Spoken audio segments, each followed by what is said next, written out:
أحمد عبد الله هجير ayaa hadda qaadanaya maalmo qabow siyaasad degan mid ifafaalo leh wuxuuna dhex dabaalanaya jawi siyaasadeed oo wanaagsan ka gadaale markii uu ka dagay culays siyaasadeed oo ka saarnaa deegaanka uu dhalasho ahaan ka soo jeedo ee galbeedka Wajeer Maxamuud Cabdiqaadir oo ahaa musharax u taagan kursiga gabanimada Wajeer ayaa guud ahaan faaruujiyay saaxadda siyaasadeed ee lagu raadinayo kursiga Wajeer wuxuuna sheegay inuu u tanaasulay Axmed Cabdullaah Hijiir ka gadaale markii ay qaateen kulamo maalmo kooban qaatay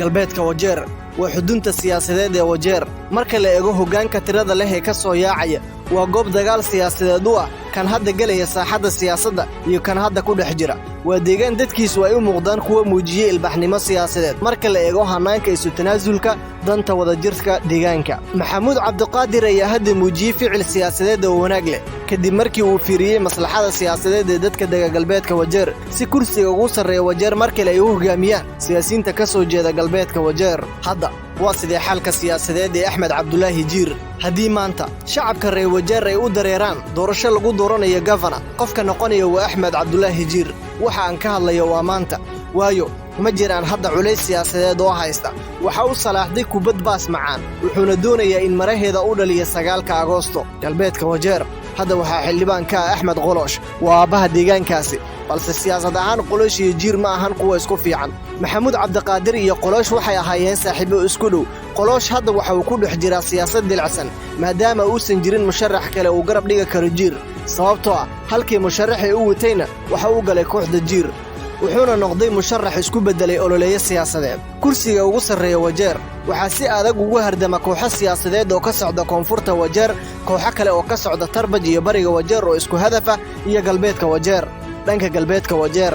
waa deegaanka kaliya hadda ugu dhow raadinta kursigaasi waxay haystaan hal musharax way sitaan maqaam iyo magac siyaasadeed oo kale kadib intifaaci siyaasadeed ee Hijiir maamulkii dhashay 2013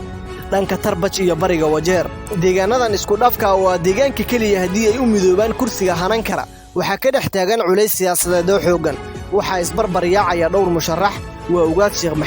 Maxamed Faay Dr. Xasan Fuje iyo Danjire Maxamed Cabdi halkan waa adag tahay dhanka isu tanaasulka marka la eego danaha siyaasadeed ee isku hayaan waxayna u muuqataa fursad siyaasadeed oo lumi karta dhanka koonfurta Wajeer marka la eego hanaanka awood qaybsiga koonfurta Wajeer waxa jira culays haysta balse hadii siyaasiyiinta reer koonfureedka ay la yimaadaan siyaasad xeelaysan farsamo siyaasadeed waa dhawaansho guul u dhow hadda koonfurta Wajeer ma jiraan musharaxiin miisaan leh oo ka socda weerar gudoomiye ku-xigeenka Wajeer ayaa hadda damcaya kursigaasi balse rajadiisa waxay u muuqataa mid dhamaatay ka gadaalay xukunkii Meru ee maxkamadda ay dib u soo celisay Maxamed Cabdi dhanka reer waqooyiga Wajeer Dr. Kabreta ayaa damcaya kursigaasi balse odayaasha deegaankiisa waxay door bidayeen kursiga sanadka iyo kursiga wakiilka haweenka loolanka ugu sareeya kursiga gabanimada Wajeer doorashadan 9 Agoosto waxa uu ka dhaxeeya kooxo diyaarsaday hawshooda koox wali oo shaki ku beeran yahay koox dhankooda wajahaya culays la abuuray xididkiisana aan la jari karin iyo kuwa uu damac kale wado